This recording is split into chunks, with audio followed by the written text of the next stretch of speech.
Good morning, Dr. Ramprasad. Good morning. Thank you so much for joining me today. My pleasure. So it looks like restrictions might be coming down in Chennai gradually. At least there is talk of temples opening up and things slowly easing. And I hear people are milling around more than usual. Absolutely right. And everyone is looking forward to the restart of several industries. Okay. Uh, so it's good that even a few hours back, the aviation minister has opened up the skies from June 1st onwards for domestic flights. I see. And looks like there are no restrictions on the middle seat to be empty either. Oh, okay. So I was drawing a parallel to a less claustrophobic situation in a concert platform in a concert auditorium Okay. where you look at a similar hall of like 2.5 hours, Mm-hmm. but at least widely spaced. Yeah, actually, you are right, right? Even if it is a rather confined auditorium, it's probably still more spacious than a plane. I would swear by it. So, how do you see concerts playing out as things are opening up? Do you see concerts also opening up gradually, or you think that will take time? See, that's a natural progression, right? Of course, different industries have different timelines for opening up. But the three tenets that we have to keep in mind, I mean, since we are talking about reopening the economy as such, and specifically the music industry, there are three things which we need to keep in mind. The reason why we are even having this conversation is because first, we are looking at a situation where things might turn out to be normal in some point in time. So that some point in time, the most optimistic case could be like 4 or 5 months, as some researchers claim to be, or it could be like the worst situation could be like about 12 months or 15 months. But regardless, even between those 4 months and 12 months, we are not looking at completely closing down and just sitting across four walls and looking at each other. Things have to gradually crank up, and things will start falling into place. Yeah, so the first point is this is a temporary phenomenon that we are talking about. The second thing that we need to keep in mind is whatever that industry could be. It could be music, it could be manufacturing, whatever it could be. For those 4 months to 12 months or whatever that conceivable time period is, the baseline cannot be compared to pre-COVID days. The baseline has to be compared to nothing versus something. Ah, okay. So the So third you're point, basically saying that sorry to interrupt, but so you're yeah, basically saying that we cannot say that, oh, there were X number of concerts prior to COVID and now it's 10% of what it was then. But the fact that we are starting from a zero base effectively. exactly. So that could be in terms Mm. of the number of concerts that you're looking at, or it could be the crowd that you're looking at, or the third point, which leads from this, is the compromise that all stakeholders, by stakeholders, I mean the organizers, the artists, even the Rasikas might need to make. A simple example could be like probably there could be restrictions on taking selfies post concert. I don't know. I'm just making this up. So, with these three tenets of a temporary phenomenon, a baseline to be compared from zero versus pre COVID, and the compromises that we need to make, if we internalize these three things, I think uh, we are we should be more optimistic than what a lot of thoughts are going around. That's my take. So do you, how far are we from a point where you actually see a physical concert taking place in your opinion? In my opinion, see, with airspace opening up, with places of worship opening up, with I mean, in my state, with Tasmac opening up potentially in a lot of different places. And for a clarification for the listeners, TASMAC is the government-owned liquor shops. Yeah, Yeah, that's right. So I should have sorry. clarified. Thank you. Yeah, you're right.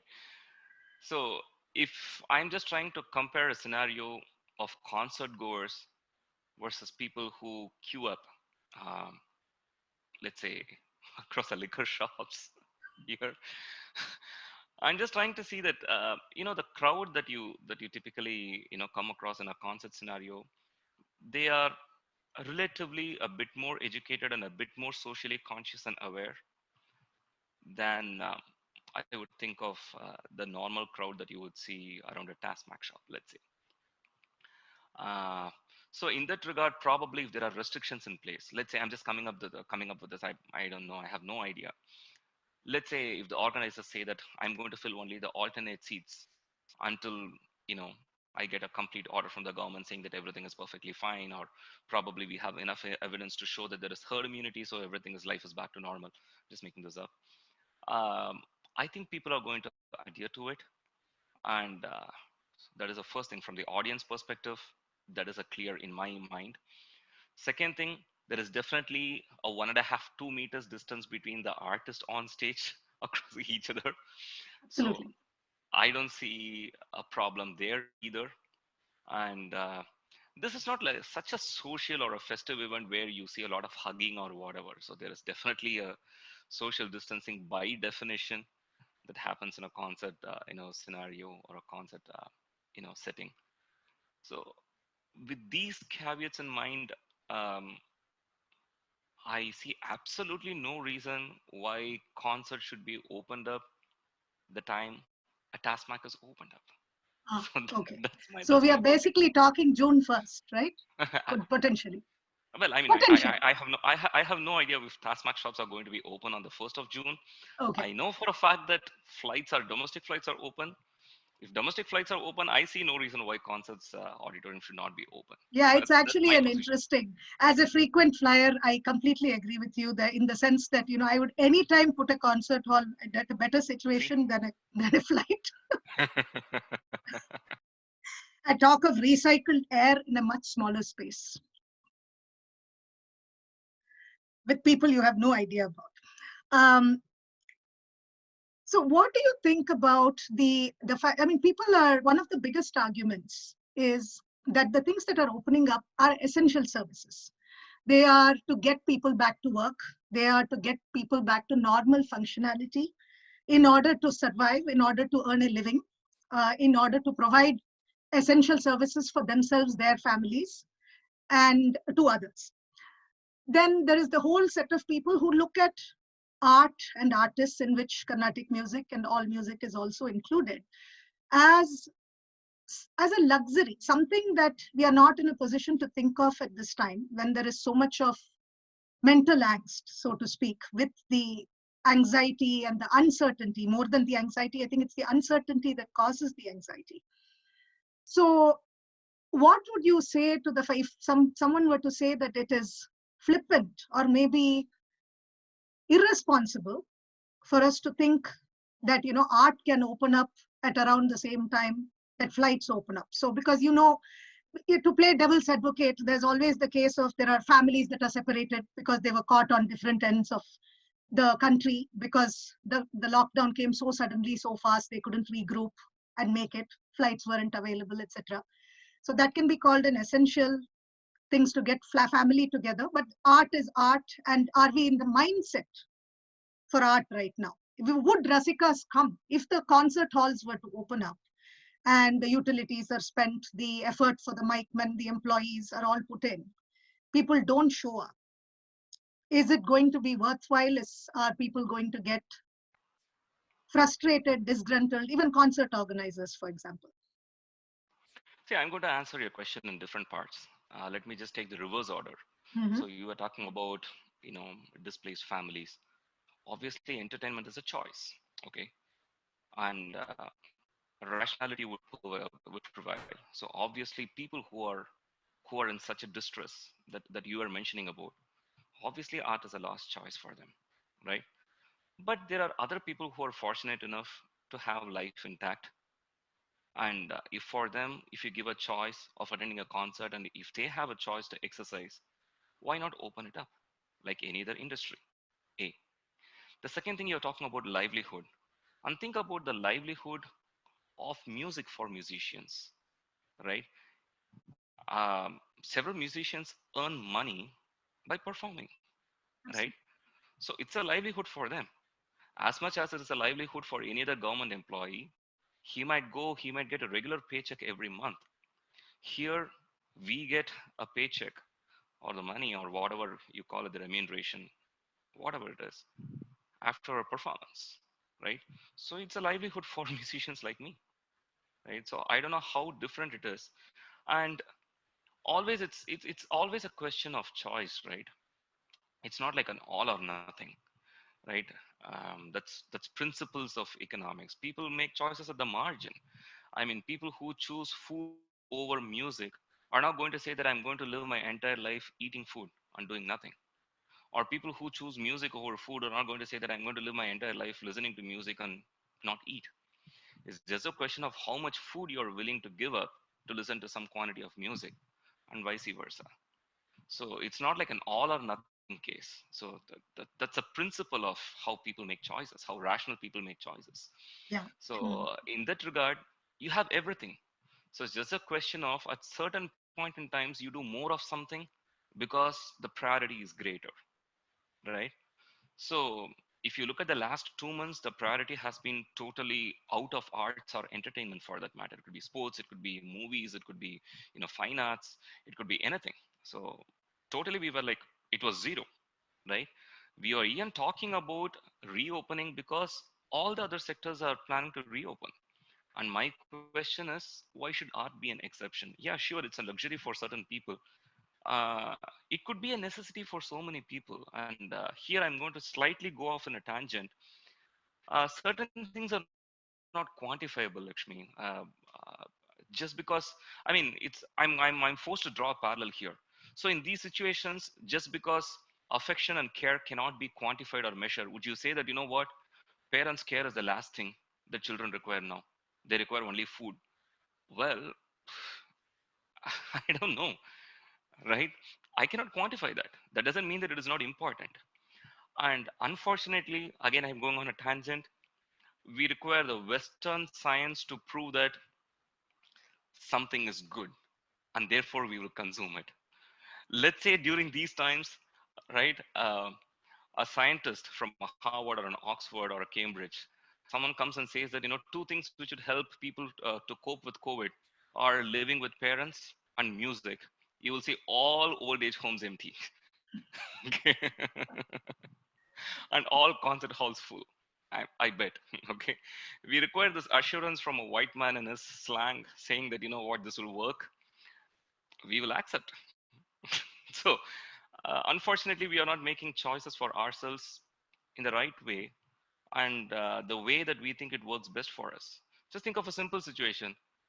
Um, we are thinking about the risk of contracting this virus in a concert auditorium, right? What about the risk of traveling?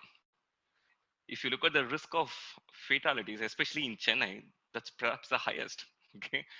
So while I'm going for work, there's every chance. And what about the risk of me, God forbid, what a massive stroke, right? So there are risks associated with everything, right? With proper planning and proper measures in force, I don't see a reason why music should be an exception. And calling it a luxury or calling it not a necessity seems to be a bit authoritarian in outlook, in my opinion. That might not be a necessity to you. It's probably people call it a healer. It's just that you don't measure it. You don't know that 5 minutes if you listen to music, you can keep COVID away by like 5 percentage points. If I come up with a model, people will buy it. Yeah. So that's the situation, in my opinion. So basically, you're saying there's a marginal cost and an opportunity cost for pretty much everything we do. We have to Totally, appropriate our time, and if it's important enough, we'll make time for it. totally, totally. Now, I get that from the Rasika standpoint.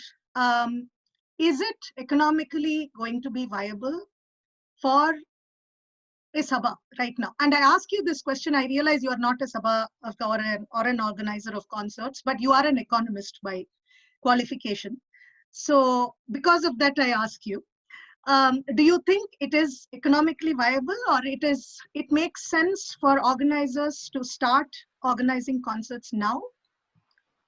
See, if you think about it, the bulk of the concerts during non-season time, I'm talking about non mid-November through mid-January. If you think of those concerts, these are typically free concerts, That is right? true. So That is they true. they either happen through endowments, or they happen through sponsorships, or they happen through the corpus that is created. So So these are the primary sources, as much as I could think of. I mean, I could be totally wrong, but being in the industry, I mean, having performed for the last few, I mean, several years, I mean, this is a very reasonable, educated guess that I can take. And if you think about it, that has no economic viability even otherwise. Just think about Mm. it. Whether the Okay. hall is like 10% full or 90% full or 100% full, unless otherwise it's a ticketed concert, business is as usual for them. I don't know if there are more economics to it because, as you rightly said, I'm not an organizer. But from an economics perspective, if I have to wear an economist hat, I'm just thinking if I'm looking at the input and the output variable in terms of profitability, there is there is absolutely no change. Okay. Okay. Now, one more question from the semantics on the stage itself.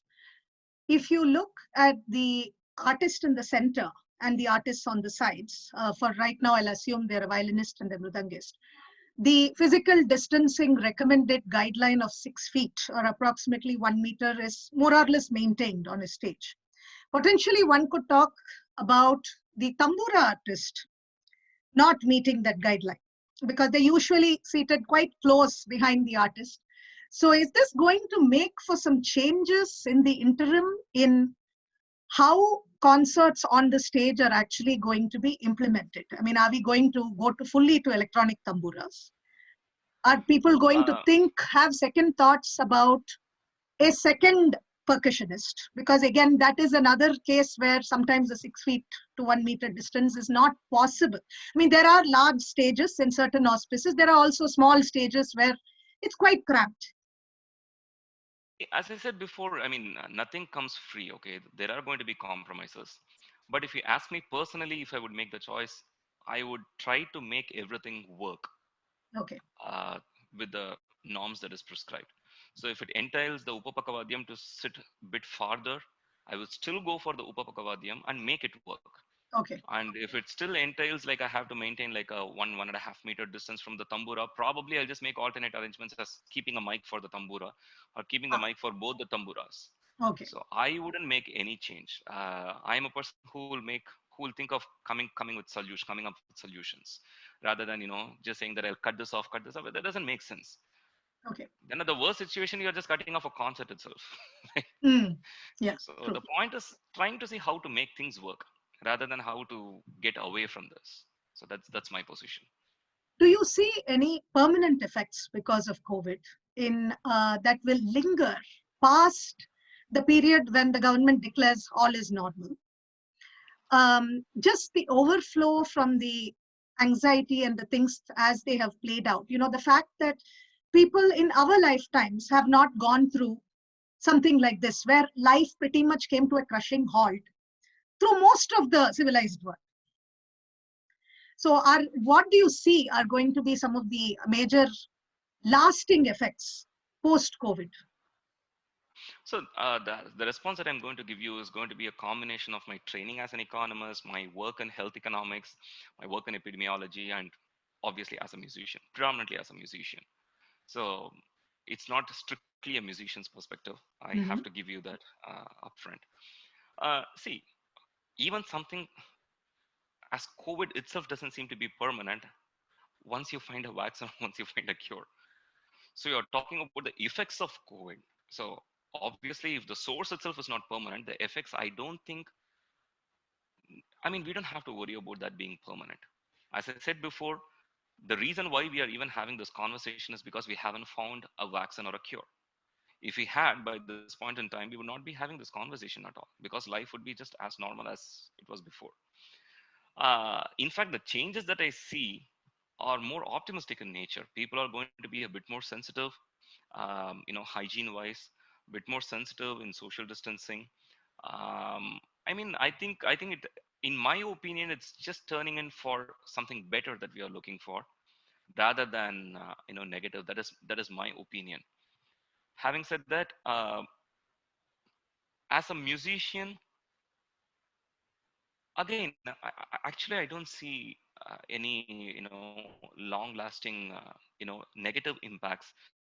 Some people say that what, the typical crowd is like over 60, and COVID is expected to affect these people the most.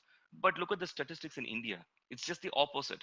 If you look at the cases, the positive cases of people over 60, that's the least. The bulk comes from 18 to 60, I see. right? So that is one thing. And see, I mean, that's what I mean. Statistics. If you look at the statistics, we just go by the herd mentality because COVID generally affects people with less immunity and therefore over 60. But in India, it hasn't had that effect at all. It's just the opposite. So before we get into our own conclusions, it is important for us to verify with facts, and then probably come to our own inferences or discussions. I think that will make more sense rather than spreading panic or spreading negativity. I'm not saying that therefore everything is great and we have to go gaga and we have to just party. No, I'm not saying that. I'm not saying that at all. But in the background of facts that we are presented with, I don't see a major concern. And again, people say that what, in Chennai the cases are going up. You look at the recovery rate, it is the highest. It's one of the highest in India, right? So it's close to 47%. So out of every 2% that come into COVID, 1% goes out. Isn't it a good thing? Right? And that the rate of increase in recovery rates are much higher than the inputs. So if you look at the gap, that gap is actually closing. So these are the positives that you look at. So for people who are negative about this age thing and the increase in rise of these events, I think we have to put things in perspective with respect to the facts that we have. And even epidemiologically, the mortality rate and the comorbidity association of this epidemiology in India has been like extremely low. We have to take total comfort on that. Therefore, I'm not saying, again, I'm not reiterating that life is just normal, we just go out. No, you just take proper precautions and things are normal. All you have to do is just wear a mask. And I think pretty much things are straightforward. So for example, I would like to draw the analogy of very, very high gas prices. For example, gas referring to petrol. There was a time when gas prices were escalating so high, which was one of the reasons why fracking became such a big thing, because gas prices were going through the roof and countries like the US wanted to reduce their dependence on, Gulf oil. So sometimes things like this, like things that almost they are a tipping point for certain aspects. Now there are people who are talking about the death of the physical kacheri, saying online kacheris will take over. So many people are offering online free programs. And why would anyone want to take the trouble to actually go to a concert and listen to a physical concert when everything is being offered live and the technology is improving every day to provide a wonderful listening experience? Now, I can see two aspects of this. One is younger people are more tuned into this social media type of concerts, things that go live on Instagram and Facebook are far more likely to have a younger audience. The live concerts could have a mix of both. But at the same time, the question is, do we actually, or not do we, are we actually ready to give up completely on the physical concert? Is it going to have that negative effect? Because we have seen posts that have been talking about, are we going to ever have concerts again? What is the purpose? There are so many wonderful technologies we can just stream from wherever we are. There are in fact full concerts with accompanists that are done from the privacy of the homes with not even the artist going to a stage. And we have already seen examples of that. We all have. So what do you think? So it's that kind of permanent effect that I'm talking about.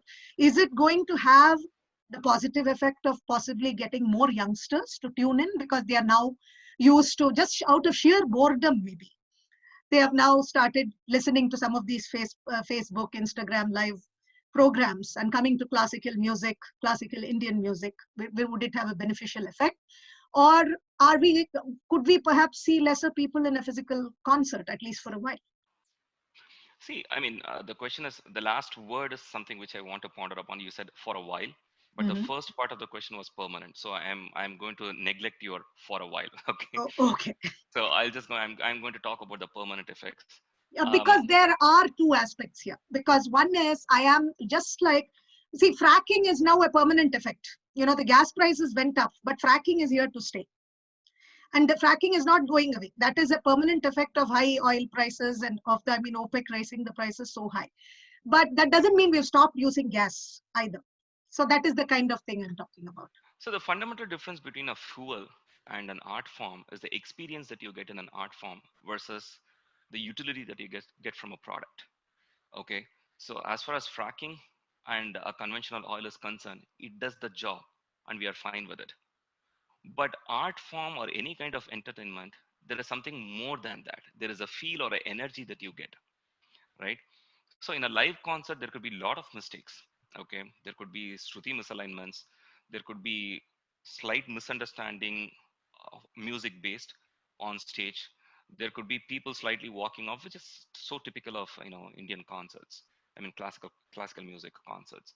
There are so many inefficiencies, but still the energy and the effect that you get out of a live concert can hardly be compared to a properly set and impeccable delivery in terms of this broadcast or webcast.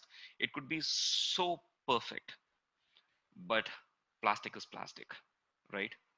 So the whole point is, yes, does it do the job? Yes, it does the job. Does it give you the feel and does it give you the energy? Probably not, right? I mean, still you see that despite, I mean, this is a technology effect, right? You have Skype, and therefore even I teach several students through Skype, right? But is it any way compared to an in-person class teaching? The answer is no. The students know this, the teachers know that. Okay, the facility is available. So whenever it is not possible, yeah, sure, you just make use of that. But when you have the real thing in place, why not go there, right? A similar example could be for live cricket matches. So you have cricket matches, you have everything streamed.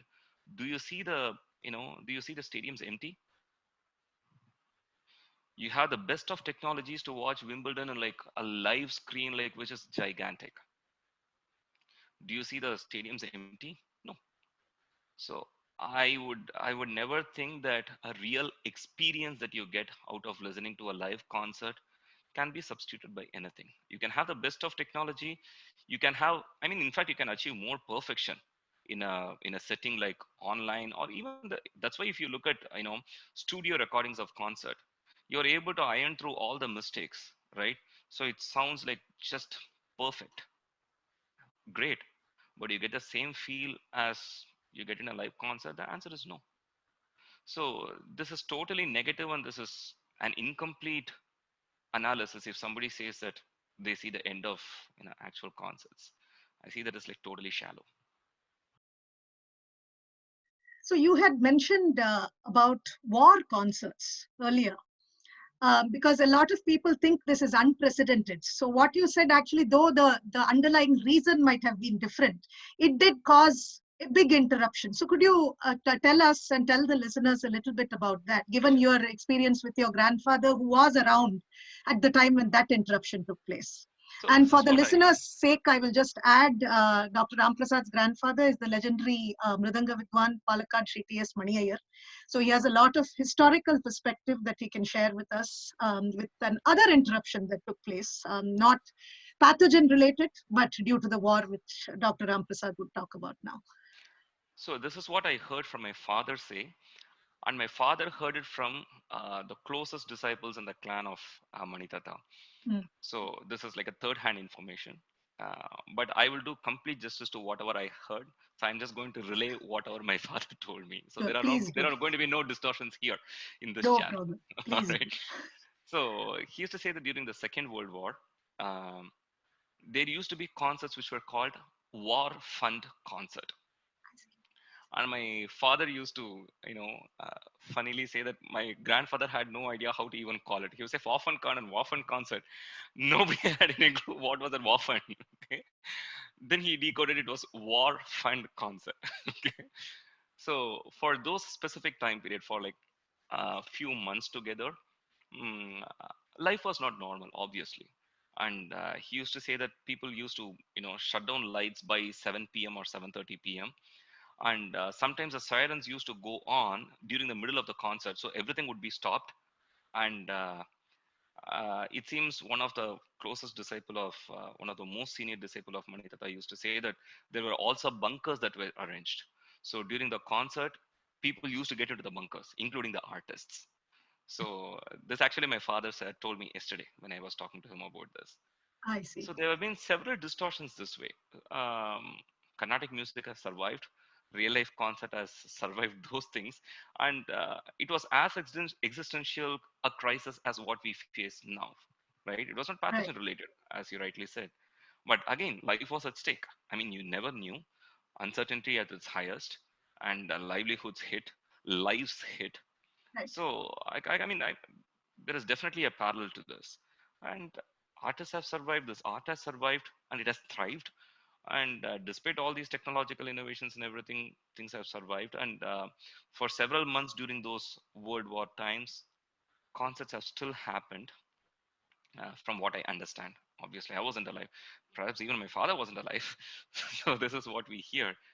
So for several months, or definitely several weeks together, there was lockdown in several walks of life. But still, So if I understand you right, there were periods of time when there were no concerts. And since these were war fund concerts, I'm assuming the artists were not compensated for their efforts. no, Probably everything no, was. yeah, as the name suggests, it was a war fund. So whatever was collected went to the war. I Hmm. mean, So here, at so least now, potentially people could say, even if you're not getting you paid, you are also not performing for it. At that time, people were actually performing and not getting paid. Yes, it is true. It was voluntary. That is true.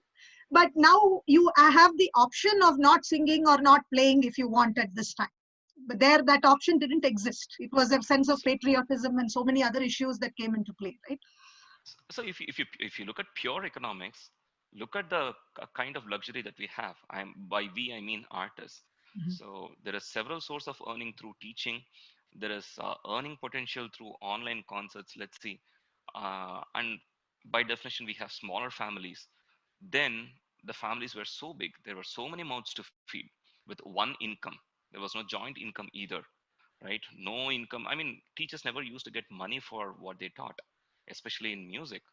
It was just doing this, this Ayuda Puja time when people used to give, and even then, people. I mean, there were several artists who never used to accept anything. So, despite all that, artists have, fought several, I mean, worse conditions than what we have today, and they have emerged successfully. So, there is no reason to believe why we won't, triumphantly come out of this. And these panic statements about concerts not happening, it seems to be totally unfound. I mean, I'm totally, you know, in total discord to that. In fact, I see things are happening to be things moving to be better moving forward. It's really good to hear your viewpoints, and thank you for expressing them so clearly, and sharing them with me and with all our viewers. So I will take leave from you. Thank you so Absolutely, much for being part of this podcast.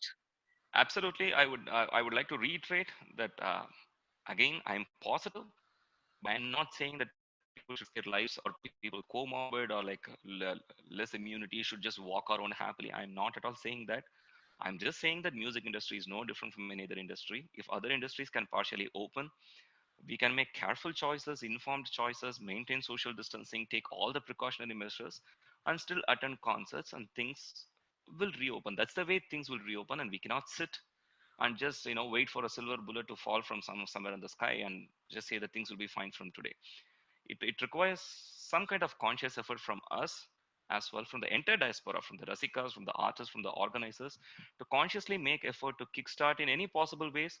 As I said, it's a temporary phenomenon. It's going to entail some compromises from every stakeholder, and I think with those things and with those caveats in mind, I think it's time that we start looking at how to restart the industry in a very positive way.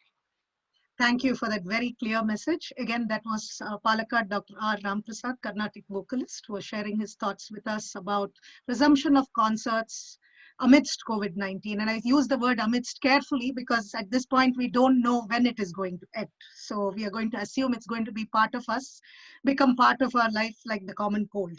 It might be a bad analogy, but I suppose that is what comes to mind right now. Thank you so much, Dr. Ramprasad. My pleasure, Lakshmi. Thank you.